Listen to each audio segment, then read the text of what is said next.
राजस्थान में हालांकि अगले वर्ष विधानसभा का चुनाव होना है, लेकिन बीजेपी और कांग्रेस दोनों ही पार्टियां विधानसभा चुनाव की तैयारी में जुट गई हैं। अपने अपने दावे कर रहे हैं। कांग्रेस कह रही है हम फिर से सरकार बनाएंगे, बीजेपी कह रही है आपको निस्त नाबूद कर देंगे और हम अपनी सरकार बनाएंगे। तमाम तरह की बातें चल रही हैं। और एक मामला ये भी आ रहा है कि कहा जाता है, कहावत है ना कि व्यक्ति ना तो घाट का रहा ना घर का रहा। बीएसपी के साथ भी कुछ ऐसा ही घटित हो रहा है, क्योंकि बीएसपी से 6 विधायक जीत कर आए थे जो कांग्रेस में शामिल हो गए। बीएसपी से वो बागी हो गए। कांग्रेस में कार्यकर्ताओं पदाधिकारियों द्वारा उनको तवज्जो नहीं दी जा रही, उनको मान सम्मान नहीं दिया जा रहा। ये जो उधेड़-बुन चल रही है, अब इस चीज़ को लेकर ये बार बार कहा जाता है कि जो बीएसपी के जो विधायक हैं वो असंतुष्ट हैं सरकार से। कई बार संतुष्ट हो जाते हैं, कई बार असंतुष्ट हो जाते हैं। जो चीज़ मिल जाती है तब संतुष्ट और नहीं मिलती तो असंतुष्ट हो जाते हैं और फिर अपनी पीड़ा बताते हैं। मीडिया में हाईलाइट होती है वो बातें। बार बार इन बसपा के विधायकों को कई बार जब वो असंतुष्ट होते हैं कांग्रेस सरकार से, जिसको समर्थन दे रखा है, तो फिर इनको बहन मायावती याद आ जाती है बसपा से पूरी मुँह। लेकिन बसपा ने कह रखा है कि ये तो बागी हैं, ये बिक चुके हैं, इन्होंने विश्वासघात किया है बीएसपी के साथ और दलित समाज के साथ। दलित समाज की वोट लेकर के ये विधायक बने और सरकार में चले गए। बीएसपी को धोखा दे दिया, दलित समाज को धोखा दे दिया, ये बागी हैं। इसलिए बीएसपी के इन 6 विधायकों की जो चिंता है सबसे बड़ी, वो यह नहीं है कि राजस्थान की कांग्रेस सरकार उनको अहम चीज़ नहीं दे रही, महत्वपूर्ण पद नहीं दे रही। ये तो है ही, सेकेंडरी है। लेकिन प्राथमिक जो इनकी चिंता है और चिंता मनन जो इनको चिंतित कर रहा है, वह ये चिंता है कि बीएसपी के इन विधायकों को लगता है कि विधानसभा चुनाव आने वाले हैं, अपनी राजनीतिक ज़मीन को हम किस तरह से मजबूत करें। सबसे पहली चिंता तो टिकट की है। इनको चिंता है कि बीएसपी सुप्रीमो मायावती इनको टिकट नहीं देगी, दलित समाज इनको वोट नहीं करेगा, क्योंकि जिस तरह से इन्होंने धोखा दिया पार्टी को और दलित समाज को। इधर ये कांग्रेस में शामिल तो हो गए, लेकिन कांग्रेस के पदाधिकारी और कार्यकर्ता इनको अपना नहीं मानते, कांग्रेस ही नहीं मानते इसको। तो इनको ये चिंता है कि बीएसपी से तो हमारा खाता बंद हो गया, वहाँ से टिकट मिलेगी नहीं, और ऐसा ना हो कि कांग्रेस से भी टिकट नहीं मिले, फिर हम कहाँ जाएंगे। इसलिए सबसे बड़ी चिंता, लाभ के बाद अगर कोई सेकेंडरी इनको चिंता है तो वह है टिकट को लेकर। इसलिए ये तमाम तरह की जो बात सामने आती हैं, चाहे संदीप यादव, वाजिब अली, जोगेंद्र अवाना हो, राजेंद्र गुणा हो, तमाम जो बीएसपी के विधायक हैं, वो तमाम तरह की बातें जब आरोप प्रत्यारोप लगाते हैं तो उनकी सिर्फ 2 ही चिंता होती हैं कि हमको टिकट मिलेगा या नहीं मिलेगा, और दूसरा हम जीत पाएंगे नहीं जीत पाएंगे। क्यों? क्योंकि इनकी चिंता कि ये भी है, जिस तरह से बीएसपी के कुछ विधायकों ने जो कांग्रेस में शामिल हुए हैं, इन्होंने अपने विधानसभा क्षेत्रों में इतने अच्छे विकास कार्य किए हैं, इतना जनता को सपोर्ट किया है, इतनी इनको पॉपुलैरिटी मिली है कि जनता का कहना है कि 11 और 12 बजे चुनाव हार कर अपने अपने घरों को चले जाएंगे। तो इस बात से ही आप समझ लीजिए कि बीएसपी के इन नेताओं विधायकों का चिंतित होना तो वाजिब है।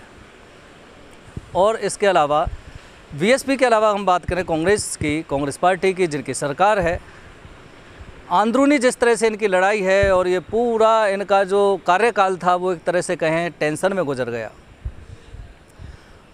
जिस तरह से ये आप देख सकते हैं कि मानेसर कांड हुआ, मानेसर कांड के बाद भी ये कहा जा रहा था कि स्थितियां सुधर जाएंगी, पार्टी के अंदर आंतरिक जो मसले हैं वो सुलझ जाएंगे, लेकिन ऐसा हुआ नहीं। बीएसपी के विधायक भी कहते हैं कि अजय माकन ने जो कमिटमेंट हमारे साथ किया था सरकार में शामिल होने के लिए, वो पूरा नहीं हुआ।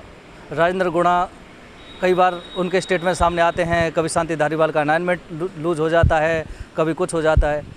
जो विधायक हैं बाड़मेर से हरीश चौधरी, उन्होंने ओबीसी आरक्षण को लेकर अपनी ही सरकार पर नाराज़गी जिस तरह से जता दी है। कांग्रेस के काफ़ी ऐसे विधायक हैं जो अशोक गहलोत पर निशाना साध चुके हैं।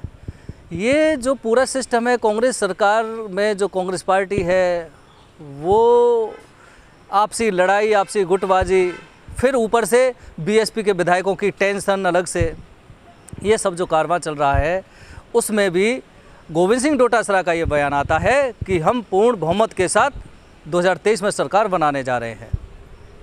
हो भी सकता है, हालांकि फैसला जनता करेगी। इसी तरह से जो बीजेपी का माहौल है, बीजेपी ये पूर्ण विश्वास के साथ बैठी हुई है कि एक बार कांग्रेस एक बार बीजेपी, अब के कांग्रेस तो है, अब के हमको तो आना ही है, इसमें तो कोई दो राय नहीं है। वसुंधरा राजे को जिस तरह से इग्नोर कर रखा है, या ये कहें कि वसुंधरा राजे को राजस्थान की जनता ने 2018 में इग्नोर कर दिया था, नेगलेक्ट कर दिया था, उसकी ही वजह रही कि राजस्थान की जनता ने बीजेपी को हरा दिया था। ये भी कहते थे वसुंधरा का अगर चेहरा नहीं होता तो राजस्थान में 2018 में बीजेपी फिर से सरकार बना सकती थी।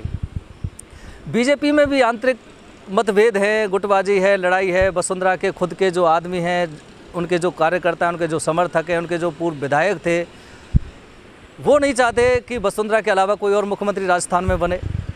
कभी कहा जाता है गंज सिंह शेखावत को मुख्यमंत्री बनाया जा सकता है, कभी सतीश पूनिया को, कभी ऐसा भी कहा जाता है कि कोई नया ही चेहरा आएगा। लेकिन जो भी होगा, जो स्थिति कांग्रेस में चल रही है इस पूरे कार्यकाल में, वो स्थिति बीजेपी में नहीं चल रही है। इस बात को दरकिनार नहीं किया जा सकता, क्योंकि बीजेपी में भी आपसी मतभेद सामने आते रहते हैं। उनके जो पूर्व विधायक है, उनके भी तमाम तरह के अपनी पार्टी के खिलाफ बयान आए थे, उनको बर्खास्त भी किया था, तमाम तरह की बातें चल रही हैं। लेकिन ये कुल मिला के कहा जा सकता है कि 2023 का जो इलेक्शन आ रहा है वो बहुत कुछ रंग राजस्थान की इस वीर भूमि पर दिखाएगा।